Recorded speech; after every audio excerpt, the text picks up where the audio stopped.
are back with part 2. We are talking to Norman, Marcus, Will, Leroy, Price, and Terrence. And I want to know what men are thinking. What are on the minds of men regarding health, vulnerability, relationships, love, the women in their lives, the women they want to have in their lives.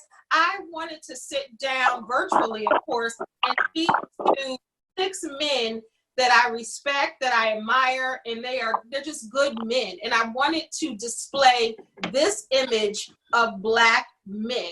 Now, somebody else there is going to say, well, all men. And I get that and I understand that. But me, I'm talking about brothers, Black men.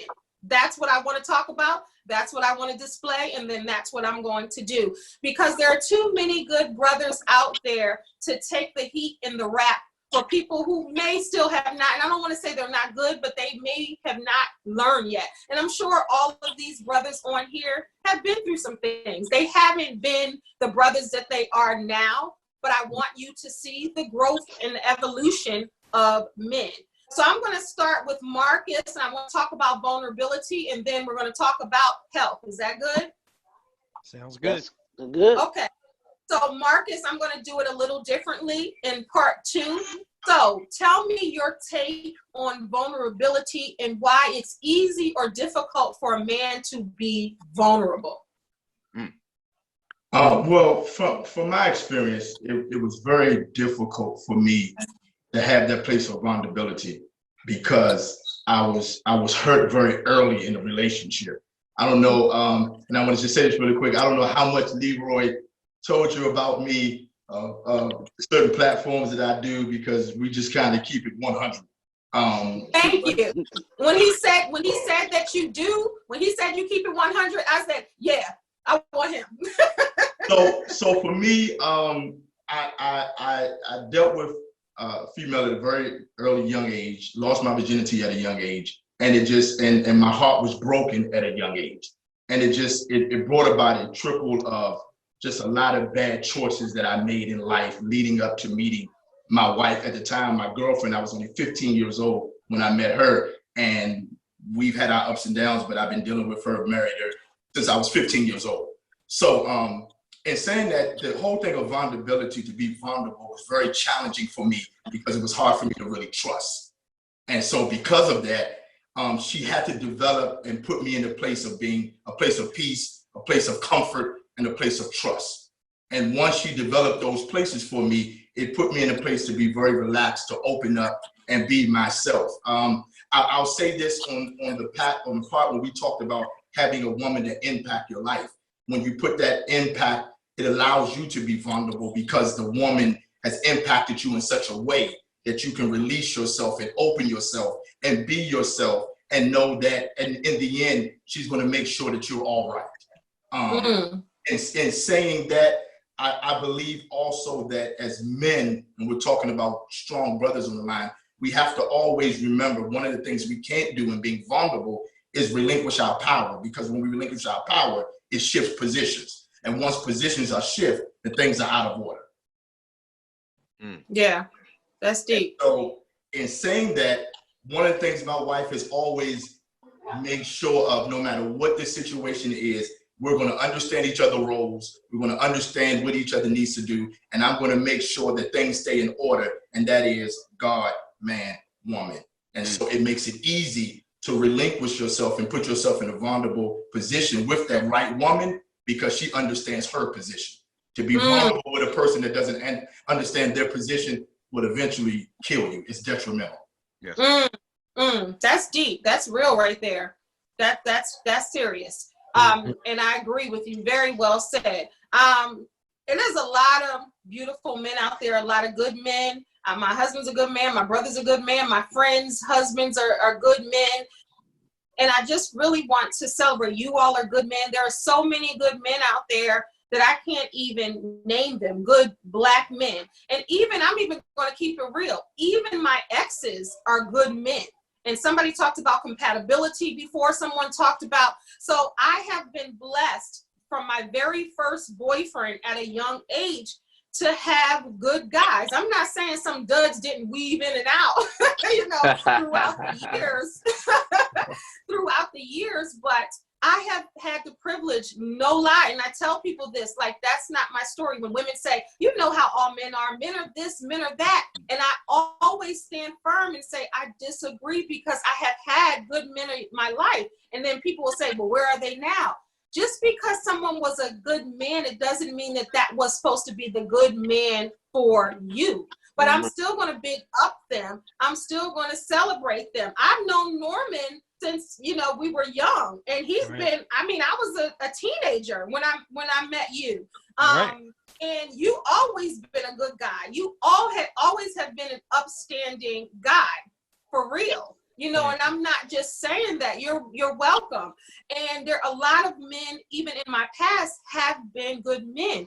And I think it starts with how you're raised to recognize them. And I also think it's that first experience. And Marcus, you talked about that first experience and you were 15. I can think about my very first boyfriend, if that's what you want to call it, in junior high school.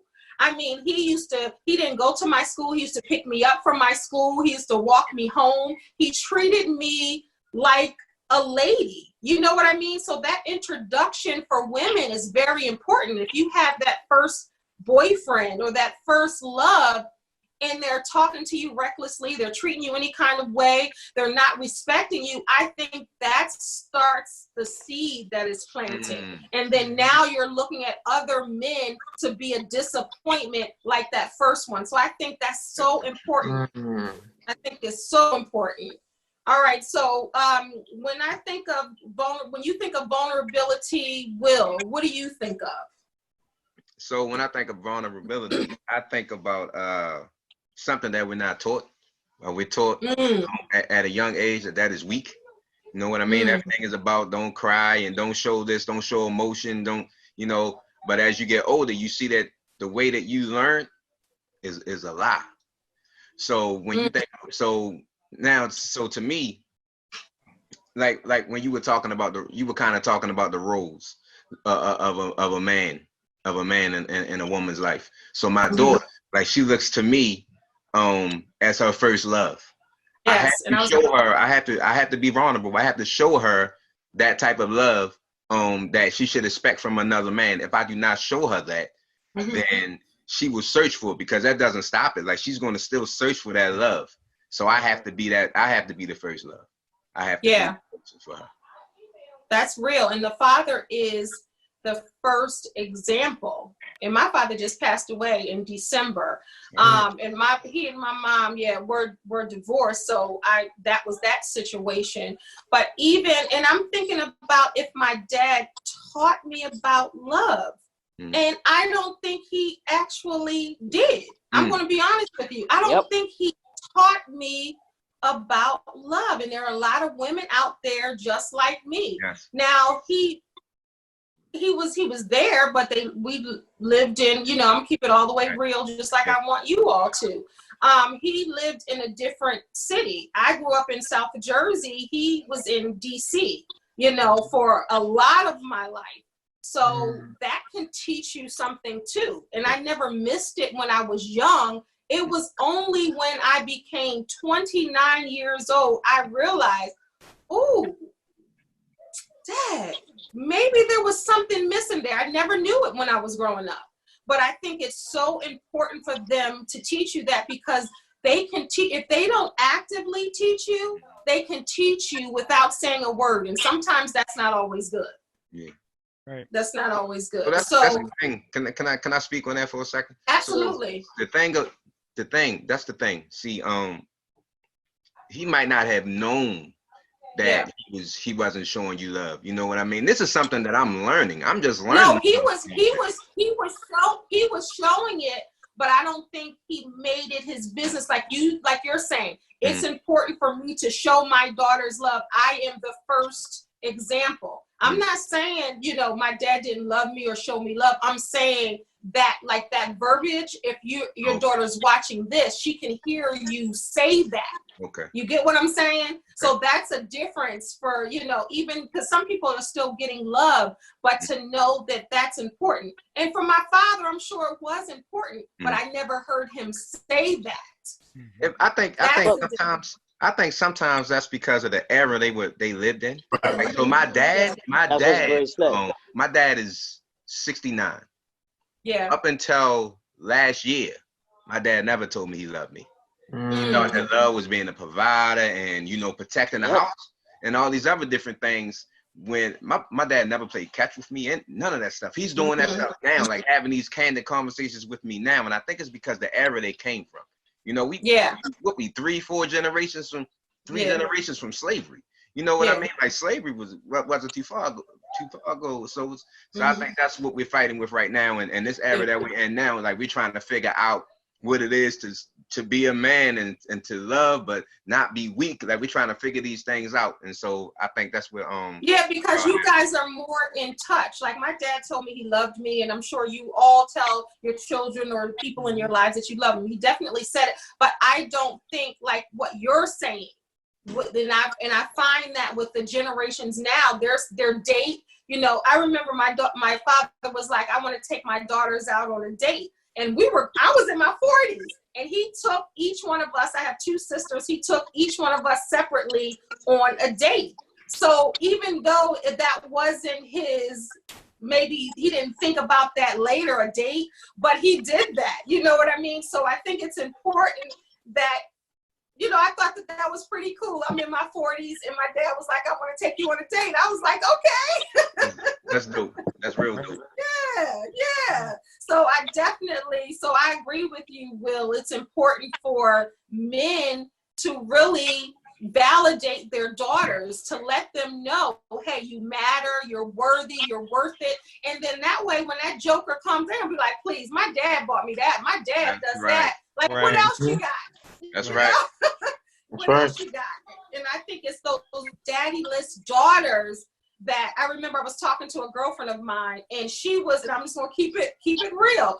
She called me and said, Kendell, I met this guy and he washed my car and he did this. And I said, and don't give him none either, because she was so excited. It was like she was ready to give him the world. And I said, you know what? You have to know that you're worthy and deserving of that. Say thank you, because you are worth it. And a lot of women don't know that they're worth it. In the smallest thing a guy does for them, they're ready to jump into bed. Don't even know his last name, but ready to jump into bed because he did something for them. Because so many women have had the bottom of the barrel. Yes. That they're willing to accept anything. And that's why I like to counteract that. I've had so many great men in the path of my life that before even them, but I know my worth. And people, thank God, treat me because of my worth. And that's what I want to give to other women. Because I'm telling you, some women, they're not really hoes per se, but they're just looking for something. I agree. They look for That's really what it is. And I think they get a bad rap, you know? Mm-hmm. Yeah. But I want to, and I'm gonna get to. Oh, we're still moving along. Okay, so Price, have you ever? And I'm gonna change it a little bit. Have you ever been completely vulnerable with a woman? No. Okay, talk about it. Not because I don't want to. I don't want to, but because I've been the kind to kind of lead with my emotions. They've kind of gotten trampled on, so that forced me to become more protective over it. Now, the lady I'm involved with now, I'm not afraid to be vulnerable around her. And I mean, she recognizes that I'm sensitive about certain things, you know what I'm saying? But she recognizes it without exploiting it, you know what I'm saying? Where, wow. Like before, I was married for almost 14, 15 years, something like that. And, you know, my ex-wife was just, you know, she wasn't in tune with my feelings, with my emotions. Like, I'm a really sensitive person, you know what I'm saying? And, you know, it forced me to become like a hard person, you know what I'm saying? But in the relationship I'm with now, the person I'm impactful with, I'm not afraid to show that vulnerability because I know she won't take it and slap me upside the head with it later on. So Now I don't mind. that's real. So first, I want to say that this black man, because I'm breaking myths, that's what I like to do. This black man sat in the company of other black men and a woman and said he is sensitive. He wants to be vulnerable. You know what I'm saying? We gotta ponder on that for a minute. We gotta sit in that, because for you to be able to say that you are sensitive and that you want to be vulnerable, that's saying a lot, because black men, unfortunately, are taught to hold in their feelings, hold in their emotions, hold in their tears. And I don't know where that came from. And I know some neighborhoods, some neighborhoods, some fathers toughen up, stick out your chest. But I don't like that society makes men feel less than a human being or a person. Like you're not supposed to have feelings. Some of the most emotional and sensitive people I've ever met were men. Were men. I don't know where it came from, where women are more emotional, or they think that. I think because it may be more acceptable, but I think it's the reality. Every person that I've met that has a tender heart and that's very sensitive and emotional have been men.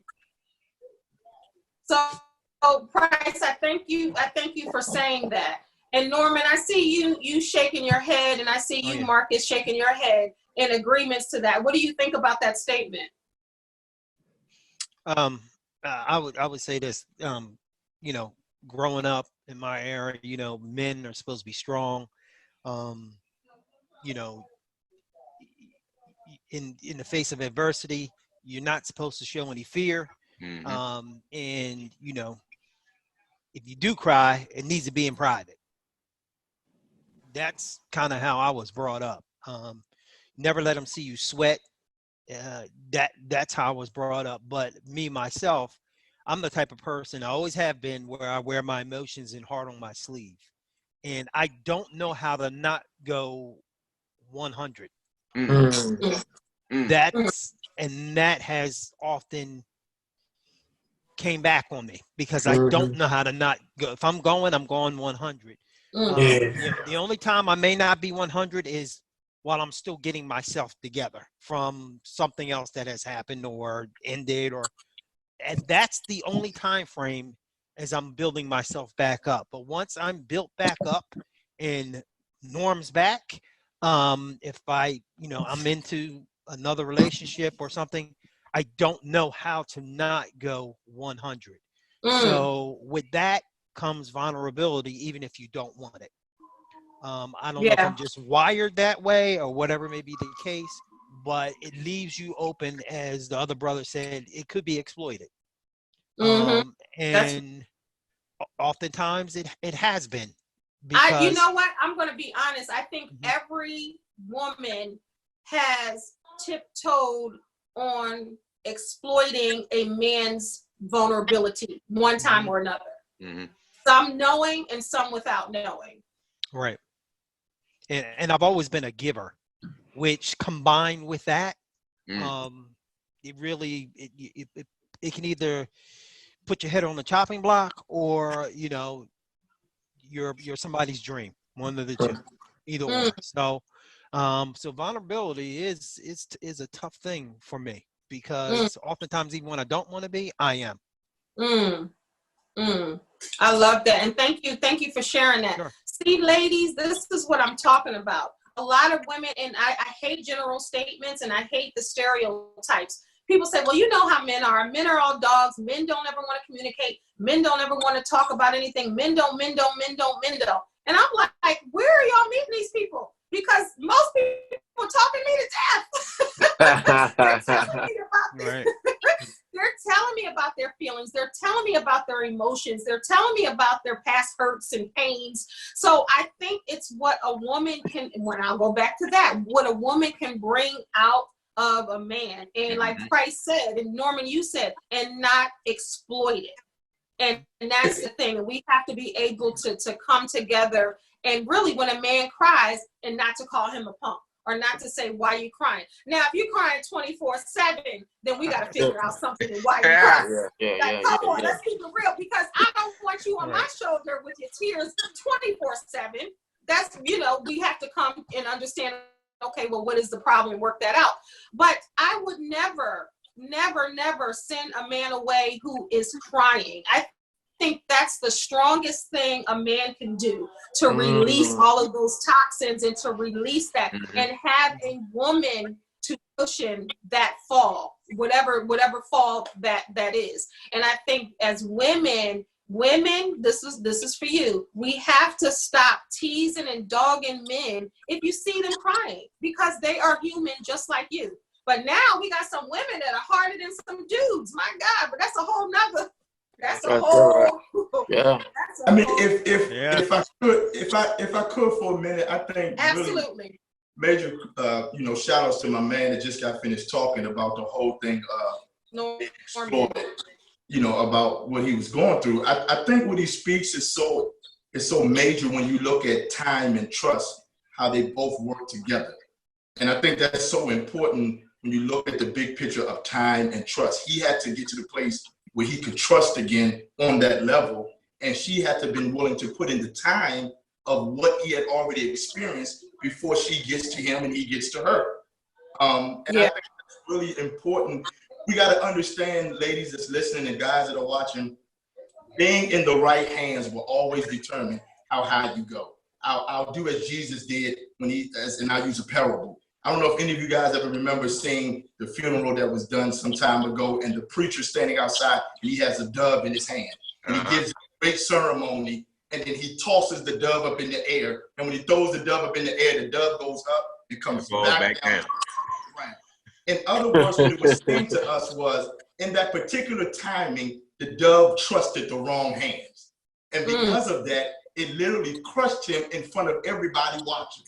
One of the worst things a woman can do is take a man's vulnerability and crush him in front of everybody that's looking. Woo. That's now that right there, Marcus. That's real talk. Don't dub me, baby. Don't dub me, baby. That makes me uncomfortable when I see it. And some of my clients, I have, you know, relationships and marriage. I do marriage coaching and relationship coaching and even financial coaching.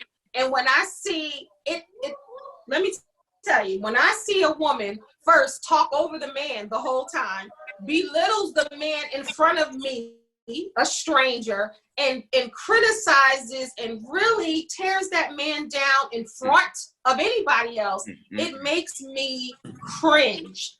And women, you gotta stop emasculating these men.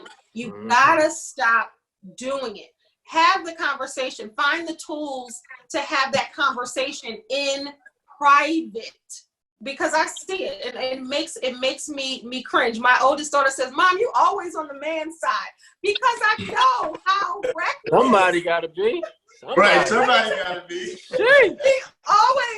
like, "Mom, you always." I said, "You know what?" I said, "Because some of these women be wilding." That's what I say. Because it's true. It's true. And okay, and I gotta speak the truth. I mean, I'm a woman of a certain age, so I believe I've earned the right to speak the truth.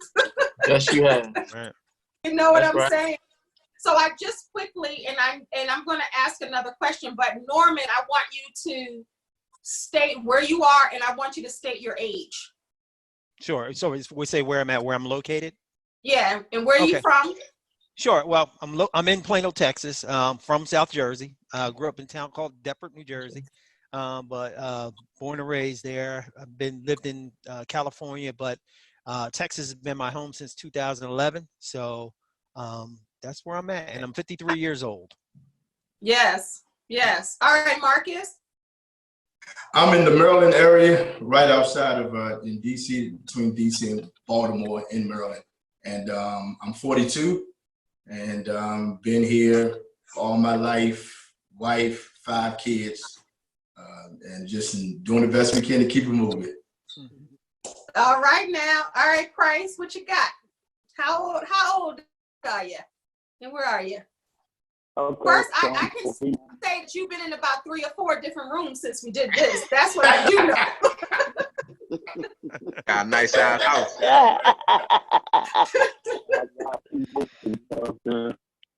But anyway, I'm 49 years old. I live in Randallstown, Maryland.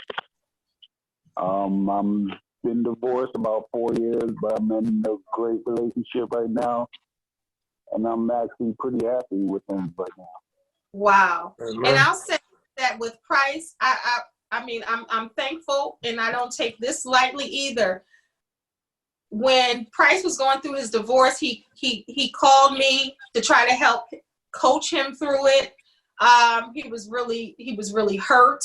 He was really sensitive, and to call on me, and I'll say this publicly, to call on me to help you, and I didn't forget this, you might have forgotten, but to call me to help you through it. And he wanted me to give him a perspective on women and how to go about the process and what to do.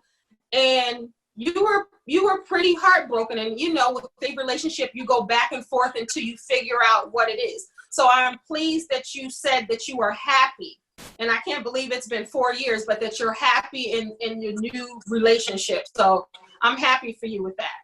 Mm-hmm. I'm happy with you. All right, Leroy. All right. Well, before I give my information, I'm gonna get on you, Kendell, a little bit right here.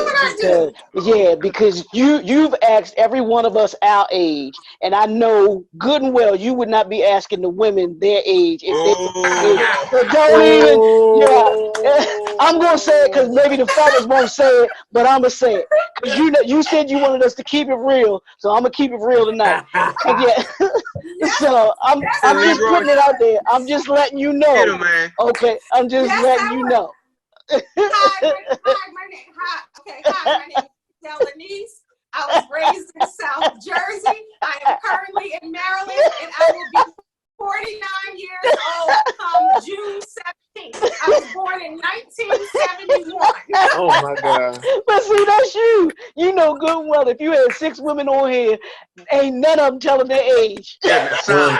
None. Not on here. Not on here, ain't none of them telling their age. That's funny. That's funny. But I'm in the Baltimore area, Baltimore Pikeville area. I'm 50. I'm gonna get you, Leroy. You know I had to do it. You know I had to do it. What is this? I'm 51. Darn, I had to think about how old I was right now. 51 years old in the Baltimore Pikesville, Randallstown area. And originally from Baltimore. Mm-hmm. Okay, and he is in a new relationship, people. Okay, Leroy. Congratulations. Right? Congrats, Look, my I'm spilling all the tea. We had a business meeting because we're trying to do some business together, and he had a whole screensaver. I said, "Who is Papa? Who that woman?" So I love when people find love. All right, Will. I live in so I'm from Northwest Baltimore. I live in Owings Mills now. Married, 3 kids.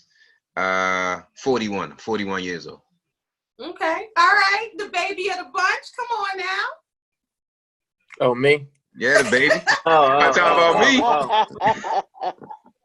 I'm from South Jersey, Atlantic City, and I live in Ellicott City. I live in Ellicott City, Maryland, and yeah, that's me. And I'm married. Got 5 kids, 4 girls, and 1 boy. A beautiful wife. Yeah, beautiful wife. Shout out Blanca. Yes, my heart, my rock. Yes. All right. My so partner. I want to, and I just love that when men celebrate the women in their lives, whether they're their wives, their sisters, their mothers. I think it's so important for men to celebrate women and vice versa. But I think it's more powerful when men.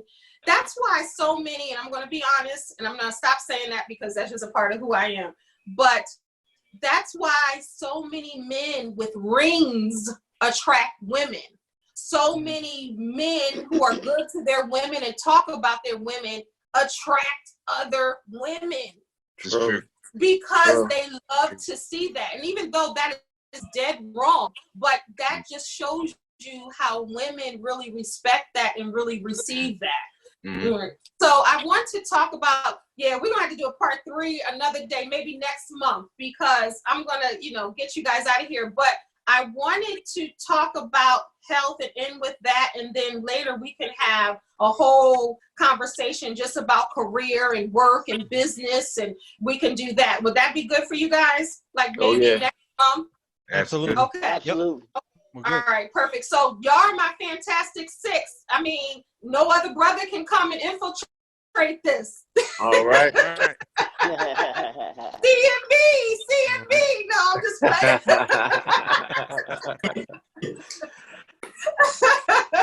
So, all right. So I wanted to end with health.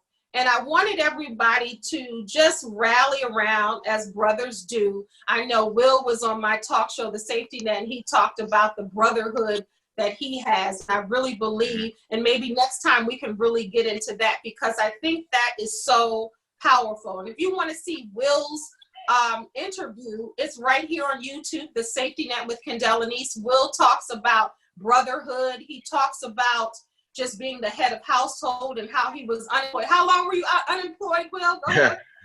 3 years, 6 months, 9 days. Yes. And what that does to the head of the household, and how that impacts him and how it impacted him as a man. So you guys can catch that video also. But we'll get into brotherhood maybe the next time we meet. But I said all that to say that Norm has prostate cancer. Okay.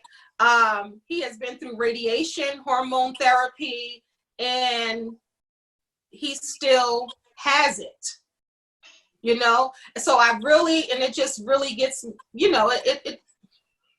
it's just, I'll say that. So please, if you guys can, and I want to talk about men and Black health. I mean, health and Black men, Black health, however you want to say it. And why so many men do not get their prostates checked out. They don't get to go to their annual doctor's appointments. They think that they're he-men and nothing is wrong and nothing can happen. And, I'm good. I hate that term, I'm good, because people are conditioned to say that even when they're not good. I believe in the power of the tongue and speaking life and all of that. I believe that, but also I believe in going to the doctor. You're not good. You're not always good. It's impossible to always have the answer. So Marcus, I want you to just speak, and I want to get everybody just to rally around Norman. But Norman, if you want to share a little bit of your story, and then Marcus, I want you to speak to Norman. Sure. Well, actually, I did have my prostate removed, but what happened was, they thought it was contained just in the prostate. Well, the pathology report after the surgery indicated that it had moved into another area. So therefore, I had the surgery. But let me take that back a little bit. So I had a heads up 2 years before that surgery. And I was in there, my PSA level was a little high, and had the dreaded examination that most guys don't want to have, the old single finger with the rubber glove. Well, they determined it was a little bit firm, and he suggested me to go see a urologist. Well, at the time, I was self-employed, and which meant at that time I didn't have benefits. But I was cash rich, let's put it that way. I went to 3 different urologists, and they wouldn't take me without insurance. I literally offered $2,000 a visit. I said, I got $2,000, just, check me out. They wouldn't see me. Well, after the 3rd one, I said, you know what? I ain't worried about it. So 2 years went by, and I was on that money chase, and just neglected the fact that I needed to get to the bottom of it at whatever cost. Too big to do whatever you call it, some type of a care assistance or whatever, and just too busy making that money. I was buying Bentleys and driving Bentleys. I was, making that money, Range Rovers, several businesses, multiple streams of incomes. And that's what I was doing for a couple of years. And then symptoms and let me just pause you, Norman. Sure. Let me just pause you, Norman. And that was a message in that for those that didn't get it.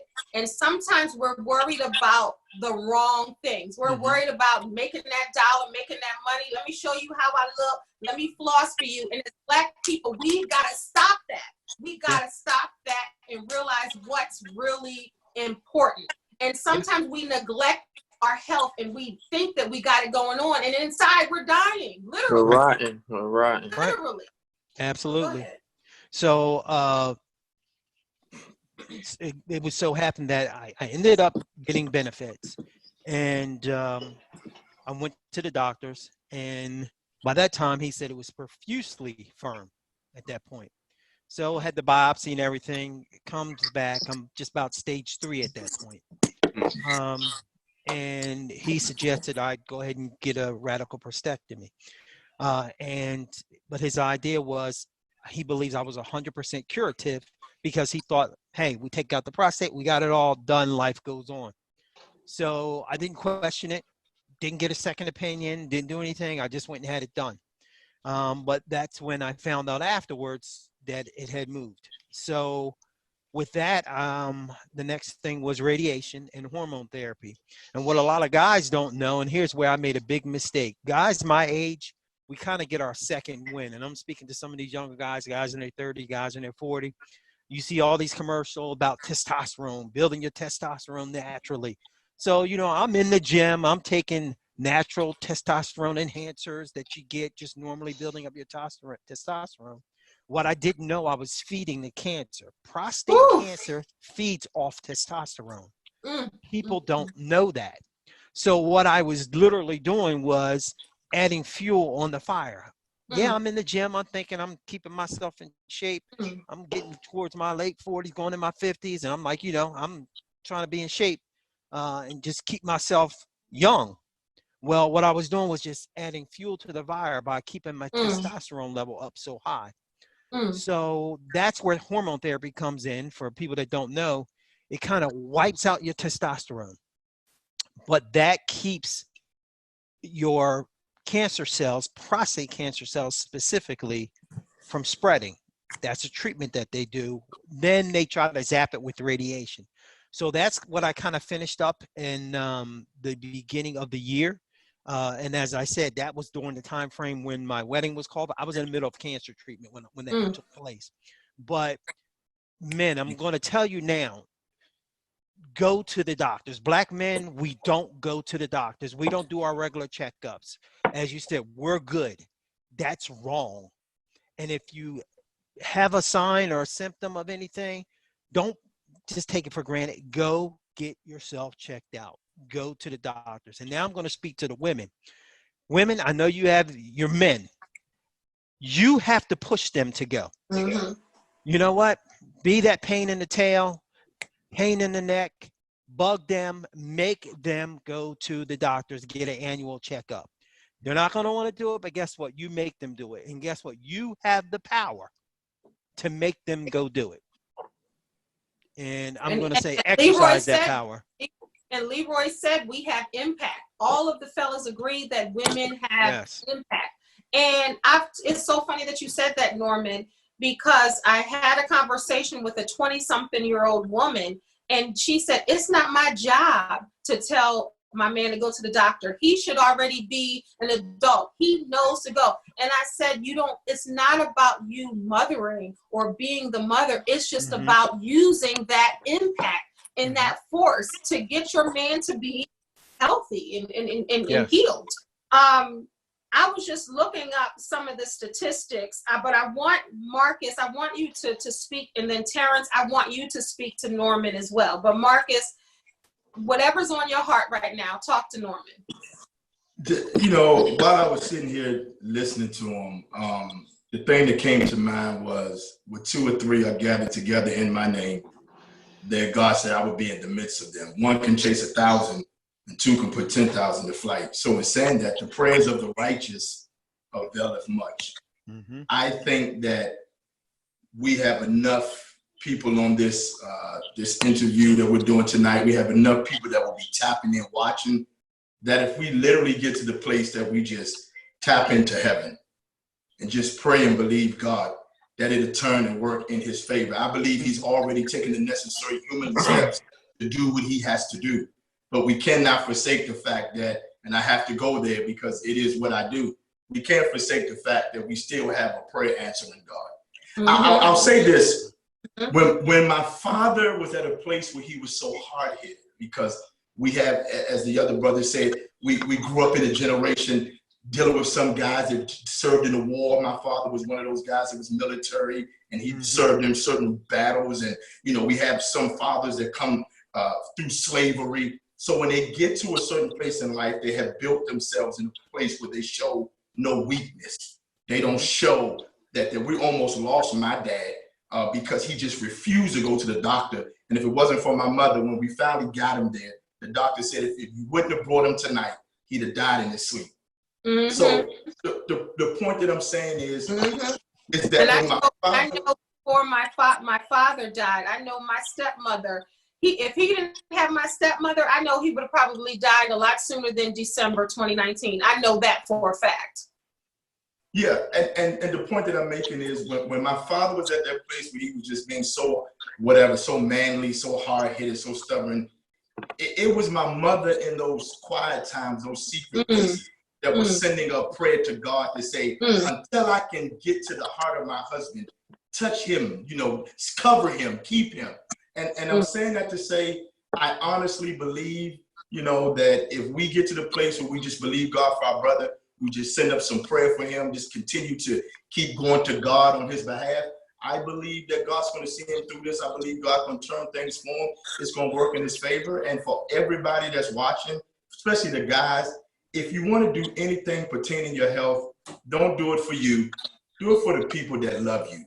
Do it for them. I'll say this, and I'm going to be done. I went to the hospital, and when I went to the hospital, I was feeling a certain kind of way. And when I finally got there, I'm sitting in the chair, and they take because my high blood pressure running our family. So I'm sitting in the chair, and the doctor comes back out, and she says to me, she said, "Can I ask you a question, Mr. Neal?" And I said, "Sure." She says, "Do you love your family?" And I got offended. I really got offended. I was like, "Excuse me?" Because in my mind, I'm thinking, one, you don't know me, and to ask me a question like that, I'm like, I don't know where we're going with this. So I said to her, I said, "Excuse me?" She said, "Do you love your family?" I said, "Of course I love my family." She looked at my wife. My wife was sitting there. She said, "You have a beautiful wife." She said, "How many children do you have?" And I began to tell her. She said, "You are literally borderline of getting ready to suffer a stroke." And she said to me, "If you don't care enough about yourself to do it for you, do it for this woman that's sitting here, and do it for them children you got back at home." Right. And I bet you that's when it went off. I bet you were like, at the very moment, everything in my mind shifted. Yeah. That at the end of the day, if you don't care enough to, or you married, I'm not going to go to the doctor, whatever the reasons is, or are, do it for the ones that love you. See? Have enough for the ones that love you to say, you know what, I'm going to make sure every checkup or every month or whatever, I'm doing those normal checkups to make sure I'm good, because at the end of the day, what I don't want to do, I don't want my wife, I don't want my children to have to bury me. Wow. Wow. That's real. That's real. And what that shows me is that, y'all, we need each other. We need each other. God put us here for a reason. We need each other together. So I'm tired of women saying, "I don't need a man." I'm tired of men saying, "I'm good on a woman. They hurt me." It's all from hurt and past hurts. And once we get over that hurdle of hurt and find out really the root of what's going on with us, that's when we can be the best people we can be for somebody out there. And it's important. We need each other. You're talking about, if somebody talked about Adam and Eve earlier, that's why he created us. Right. Help me. That's why right. In the rib, think about that. The rib, that's part of the man. We are needed for one another. So, Terrence, I want to talk to you, and then Price, I'm gonna get to you. But Terrence, I want you to talk to Norman just about, and I'm not gonna keep y'all too long because I know y'all got stuff to do. I'm respectful of your time. I gotta go. I have to leave by 9 o'clock. So before 9 o'clock. We're not. I have another interview. So okay. Okay. Because you're busy. You're boss. I understand. But Terrence, briefly, I wanted you to talk about, because I know you recently started a health journey, but not even a year ago, maybe a year ago, and talking about eating and how eating does contribute to cancer and how eating can take away some of those cancer cells. Talk about that. Yeah, actually, CMOS dad. Yeah, I just made a fresh batch today. There you go. All right. Themselves up, my brother. I gotta send you some. But I actually I'm a mortician full-time at a family firm. And so I'm around a lot of death, and so I see a lot of death certificates, at least thousands a year, a lot of cases a year, and I see on the death certificates cancer, hypertension, anemia, and so I just started self-reflecting on our diet, and I started studying Dr. Sebi. Dr. Sebi was a holistic doctor that cured people from diabetes, cancer, all through food and what we eat. And my mother died from cancer a couple years ago. So I've been vegan for 3 years, and I've been alkaline for a year now. And just, we talk about faith and God. Faith and work together. We got to have faith in God, but I think we got to put the work in and figure out what we should be eating. This Western diet, as far as the meat and the dairy, has been killing us since day one. We can go to our ancestors that was here, but we got to go before them. Like Dr. Sebi said, they brought us here, but they didn't bring our food. We got melanin in our bodies, and we are carbon-based, and our bodies are made with minerals, so we need to feed our body minerals. And the things that have minerals are, your quinoa, your mushroom, your chickpeas, natural stuff that's been around thousands of years, and the stuff we grew up eating it's processed, it's hybrid, and it's GMO, meaning that it was made in the lab or it was crossbreed. There's no God in it at all. That's why we really shouldn't be eating nothing seedless. No seedless grapes, no seedless watermelon. That's not of God. It's not natural at all. So, and then I just been doing studies on MDs, medical doctors. Medical doctors do not study nutrition at all. They study medicine, because if they cure you, which they don't cure nobody, you're not a patient no more. We all know the pharmaceutical business and even a few food industry business is $1 billion, $1 trillion business. So they keep their pockets fat by keeping us sick and keeping us on medication and things like that instead of curing you. Because even in scripture, it says herbs are for the healing of the nation. So if we go back to God, we can have faith and pray all we want that this cancer go away, but we don't change what we put in our bodies, nothing will never change at all. So yeah, I'm just a firm believer that we are what we eat, and if we don't change what we eat and educate ourselves on what we should be eating, stuff of God that been around more than 500 and 1,000 years ago, if we continue to eat this processed food and things like that, we will always be sick mentally, physically, and not to mention it mess with our genetics. They even connected with how we eat to homosexuality and things like that. So we kind of like test dummies on all the chemicals we put in our body from the processed food when we go to these corner stores and the gas station and things like that. So yeah, I can go on and on about it. Brother. Oh yeah, I get it. Yeah. And I will say this: I'm definitely in line with the brother here, Terrence, because I stopped eating meat a couple years ago, and I actually started my alkaline journey. I started following Dr. Sebi. So when I say I get my sea moss, I wash my sea moss, I put it in the refrigerator, soak it overnight. I make my sea moss gel, let it sit, and I got it in mason jars. Fill together. 92 right. minerals of like the 104 your body needs. I just You know, right now. That's good. but I'm kind of graduating because here's the thing: even just being vegan isn't enough because there's a difference between Alkaline. vegan Yes. and then whole food plant-based diet. Yes. Because there's Yes. a lot of processed vegan foods. It just doesn't Yeah. contain dairy, Soy is horrible. meat, and all. And soy is terrible. Yeah. So just that journey is continuous. Yeah. And I do believe if I had not changed the way that I ate, I wouldn't be here talking to you. You probably So, would. yeah. That's real talk. Even in my That's real fight, talk. it's keeping me in the fight. Amen. Because an alkaline environment is not a very conducive environment for cancer. It doesn't grow well. Acidic environment, it flourishes. So I'm trying to keep my body alkaline. I wake up every morning. I have lemon, lime, ginger, and hot water. I mean, just to do that. So, add a little, he's add right.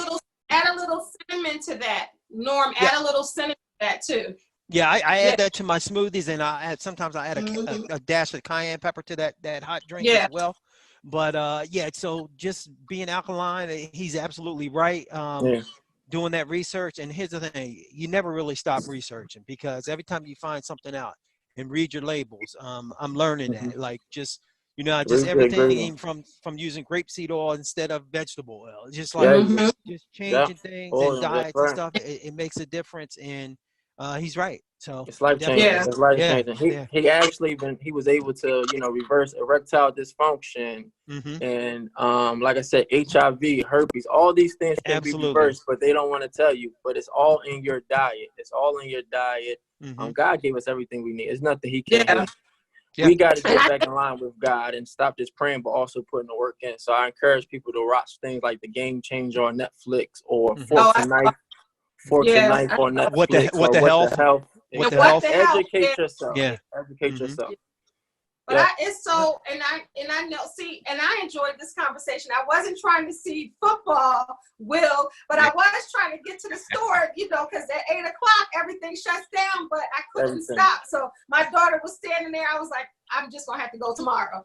At this quarantine situation, because I appreciate this, and I know I want Price and Will and Leroy to just say something briefly to Norman. Just I just want that brotherhood. I want you to absorb that right now, and I want other brothers to feel and learn that you are your brother's keeper, whether you like it or not. You are, because you are your brother. Yeah. All right. I would say this. Go ahead, Will. I would say this, Norman. I feel in my heart you're gonna be all right. Oh yeah. I flow off the spiritual. Like I as soon as you said what you said, I immediately prayed in my spirit immediately. You know what I mean? That's the Holy Spirit just flowing. So I really think you're gonna be all right. Like I don't have any doubts about that at all. Oh yeah. All right. I love that. All right, Price and then Leroy. Price, you want to talk to Norman here? Look, is he asleep? He watching Wake up. Wake up. Price, he's on mute. He doesn't know. So he's talking, bless his heart. But that's all right. That's live virtual. Leroy, what you got to say to Norman? Brother Norman, I'll say this to you real quick. I have a saying that I have, and it's called "Be Unstoppable." And Kendell knows a little bit about it. And what it is it's a mindset. And that mindset is be unstoppable. Is no matter the obstacles that we go through, because we go through those obstacles, we have those things that we try to or want to overcome. And as you go through this journey that you're on right now, keep that in your mind, that I am going to be unstoppable, that even whatever the outcome is, to understand that you are unstoppable, because your mindset is what will drive you. I'm just going to give you a real quick example. My oldest sister, she was diagnosed with multiple myeloma back in 1995, 96. That cancer, it's a bone cancer. I don't know if you all are familiar with it. It's a bone cancer. The lifespan for that cancer is only 5 years. She's still here today. And one of the reasons that I know she's still here is because of her mindset that she took in attacking it. She has had, and I've told her, I'm like, she had the mindset from the time she even found out about it. And she only found out about it because she went to the doctor and she didn't want to go. She went because she wanted to get her husband to go. Ain't that so? Wow. But to this day, she told me, she said, Leroy, the one thing, she was not going to let it beat her, no matter what. And that's to me, that be unstoppable mindset. We are with you, brother. All right. We're praying for you. And whatever it is, it's the band of brothers, because we lift each other up, we hold each other up, and we let each other know that we're there for you. We may be thousands of miles apart, but you know, you got 5 other brothers on this line right now. Yes. All right. Yes. that are with you. All right. Yes, and I love, and that makes me so happy. But look at God's design right here. Just choosing all of you. Just look at that. Just look at that. And hopefully, even after this, you all have a brotherhood that's unstoppable. And you are and I don't like you are your brother's keeper, but they say, I am my brother. You are your brother. And my mom taught me years ago, you want for your sister what you want for yourself. And I would like to extend that to men. You want for your brother what you want for yourself. And Price, are you there? I'm here. Say something to Norman, and we're going to let this thing go until next month. But go ahead, Price. I want you to say something to Norman, whatever's on your heart. No, I really appreciate him sharing his experience. I've had that prostate exam, and it's very uncomfortable, but just him and his testimony give me the courage to go ahead and follow through and do the things that we're supposed to do as black men or just men in general at this age. To take care of business. I don't eat the best diet. I'll admit it. I'm willing to look at some of the things you guys discussed as far as like alkaline and stuff like that. It sounds like good stuff, and I mean, I just really appreciate you sharing your story, Norman. And like I said, you just seem like you got this thing under control. So, oh yeah, I suspect I'll be talking to you again soon in one of these little, forums or whatever. So, oh yeah, keep on sure. pushing. All right. Yes, all right. sir. I love it. And it was on my heart to, in this business and in my life, and the woman that I am of a certain age, since Leroy told me to go on and say my age, I'm going to say it. I know a lot of men, and I know a lot of good men, but you were the men that I selected for this. And I'm so glad that, and Marcus, I didn't know before today, but Leroy gave me a couple of people, and Marcus is the one that I wanted on here. Didn't know him, but I'm so glad it's you group of men. And there was nothing but God, because it was on my heart to reach out. And all of you answered the call. All of you were on time or early. All of you said yes without hesitation. I don't take that lightly. So I thank you for answering the call. And it's more than my call. It's God's call. And you all answered. None of you told me no, but what time, or what if, or the game is on, or the draft is on. Nobody, because on our break, Will said, we must really love you, and we love you because the football draft is on, and we're on this. So I appreciate you, and I'm humbled by you. I want you to know that women love you, even if they're not in love with you, even if it's not a romantic love. I love you. And I'm proud of you. And I want to see you grow in your spirituality. I want to see you grow in business. I want you to see you grow in love. I want to see you grow just as men, because it's not too late. I don't care if you're 53, Norman. I don't care if you're 51, 41, 31. you still got work to do, and you still have room to grow, to be the best version of you. I'm just grateful, and I'm thankful that you guys answered the call. Thank you for Thank you. Thank you. All right, man, brothers. Love you, girl. All right. You, fellas. All right. Thank you. Much love. Take care. And we're going to do a part 3. We're going to do a part 3. So if you like what you heard, ladies, we're going to do a part 3. Fellas, if you like what you heard, it's okay to admire another brother. It's okay to give a compliment to another brother. It doesn't mean anything but you're showing that brother love. And that's what we need more of. So each one, teach one. That's all I can say. I love you guys. Thank you all for watching Kendell Lenice live here on Facebook. Please subscribe, like, and share. I'm all about educating, elevating, and entertaining and bringing you great content. Thanks for watching. God bless. Take care.